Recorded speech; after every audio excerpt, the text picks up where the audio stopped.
la première chose dont je voudrais parler, c'est qu'aujourd'hui, en tout cas moi, en tant que freelance, j'ai pu ressentir le fait qu'il y avait des tensions entre agences et annonceurs. Alors, pourquoi je parle de tension? Parce qu'en réalité, euh, pour avoir travaillé dans les des deux côtés, les attentes sont rarement les mêmes. L'annonceur a un objectif qui est quand même un minimum commercial, puisqu'au final, l'annonceur va payer certaines sommes pour être visible et donc vendre quelque chose. Ça reste quand même le principe de la publicité et de la communication à la base. C'est un principe qui est souvent oublié par les créatifs, donc ça c'est notre my mistake. Mais l'agence, ou en tout cas ses créatifs, ont de temps en temps un objectif de visibilité ou de reconnaissance créative. Ce qui veut dire, j'ai envie de m'éclater, j'ai envie de sortir un super concept. Le nombre de fois où j'ai entendu en agence, ouais, ok, ça c'est cool, le client veut ça, mais moi j'ai envie de gagner un prix. Euh, c'est quelque chose que j'ai entendu quand même très très fréquemment. Du coup, ce qui se crée, c'est une sorte de frustration et une sorte d'insatisfaction en fait qui va se créer des deux côtés. Et il y a eu quelques annonceurs qui ont commencé du coup à créer leur agence. Donc quelque chose de in-house, donc comme Google, comme Red Bull, comme Chanel par exemple, qui lance un studio créatif.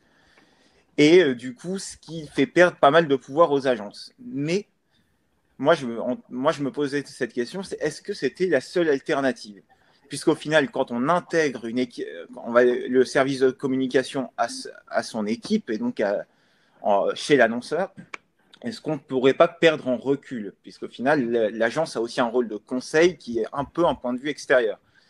Et du coup, il y a eu cette alternative du créaton. Moi, quand Julia m'en a parlé la première fois, je me suis dit, ce truc-là, c'est génial parce que ça répond à tous mes problèmes depuis que j'ai commencé ma carrière, puisque, en fait, ça résout une inefficacité que je rencontre au quotidien. Donc, pourquoi est-ce que le créaton répond on va dire, à cette tension et à cette friction entre agence et annonceur, et entre créatif et annonceur? Et donc, moi, j'ai une réponse un peu en trois parties.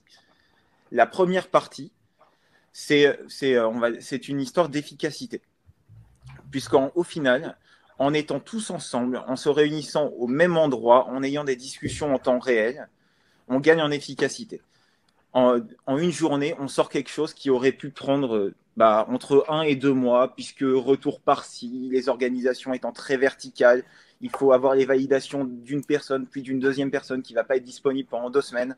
Donc, ça fait que le processus est très long. Le créatif, en fait, perd un peu, on va dire, en magie créative, parce que quand on passe 2 semaines sur un projet, qu'on a un retour une fois toutes les 4 jours, on sort un peu du sujet. Et en même temps, pour l'annonceur, c'est la satisfaction d'avoir quelque chose de rapide qui lui ressemble, qui lui plaise. Le deuxième point, c'est l'aspect de transparence. Et ça, pour moi, c'est le point le plus important, puisque le client, il nous parle en direct. On comprend ses attentes. Et nous, on lui expose assez directement notre point de vue. On lui pose des questions qui orientent au final notre réflexion. Et on échange. Du coup, ce raisonnement qui est commun, c'est un peu la pierre angulaire de cette relation. On fait des points réguliers tout au long de la journée. Donc, le client va se sentir intégré et fournit d'autant plus d'efforts. Quand on était chez Engie, moi, un des trucs que j'ai trouvé incroyable, c'était à quel point les équipes étaient enthousiastes à l'idée de réfléchir de temps en temps avec nous. Et ça, c'est quelque chose qu'on ne vit jamais en agence. Donc, c'est assez génial. Et du coup, comme on a le retour en direct, ça renforce notre compréhension. On va dire que ça aiguise un peu notre manière de concevoir au final la campagne. Et à la fin de la journée, le client, donc, il obtient ce qu'il veut, donc il est super content et nous remercie. Et du coup, nous-mêmes, en tant que créa, les retours qu'on obtient quasiment jamais, parce qu'au final, on est rarement en présentation, on voit rarement le client, au final, on se sent, c'est hyper valorisant que d'avoir un client qui te dit écoutez, merci beaucoup pour cette journée. On est vraiment content de ce qui est sorti. Pour nous, c'est vraiment super valorisant. Et enfin, il y a un aspect qui n'est pas négligeable, c'est l'aspect financier dont parlait Julia tout à l'heure. C'est vrai que quand on est en compète en agence, le fait de commencer une journée en se disant est-ce que je vais être payé à la fin de cette journée, c'est pas forcément la meilleure chose à faire, c'est pas forcément les meilleures dispositions pour faire un travail créatif.